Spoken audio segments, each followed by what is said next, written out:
Hey guys, Mike here from 720. Hey, I wanted to just shout out a couple of quick tips for designers preparing their portfolios. I want to help you land the best job, get the most attention and avoid any pitfalls that I see sometimes. Tip number one is impress at the very first glance. If you have 1.5 seconds to tell your design story, what are you going to tell that person in the first glance when they first open your portfolio? If it's on a web or if it's in a PDF format, what's the first thing they see? You want that to really summarize who you are as a designer. You want that to summarize some of your greatest assets and skill sets. Tip number two is cover your bases. Think about some of the general design bases that you need to cover that you don't want to prevent you from getting a job because they haven't seen some of your work. So some of the key things: branding. Where have you demonstrated your skills in branding? What about digital? Have you done any work with social media, setting up campaigns, or at least just setting up design for Facebook, for Instagram? Show some of those off. EDMs if you've done that work, or even better if you've designed web pages, put some web design in there. Don't forget about good old-fashioned print. You need to have that in there still. It's still an important skill to have. Even packaging is something you might want to throw in there as well if you've had experience with. The next thing is know your audience. Who are you trying to get a job? Who are you trying to get to see your portfolio? Is it a hiring manager? Is it a recruiter? What kind of design style are they looking for? Are they a very kind of corporate company that is going to look for the safe options, going to look for the tame colors and design experience? Or are you looking at a company that's all about pushing the boundaries, really fun, loud, exciting companies? You may want to have a bit of both in your portfolio, a safe option and a highly creative, bright, loud option as well. Tip number four is have an adaptable portfolio.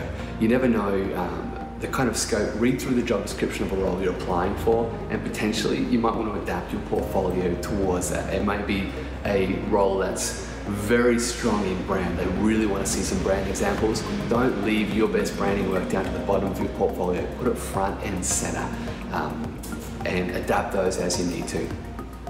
If you're a junior and you're really looking to get a step forward, then some of the advice that I'm constantly giving juniors is have more commercial work in your portfolio.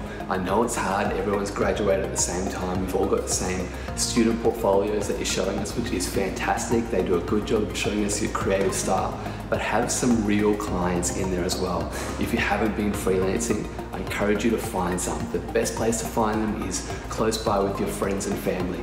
Look at who has a business, or maybe a side hustle, or maybe a market stall, or a hobby or something that you can set up some branding for. Do some creative design work for their social media page.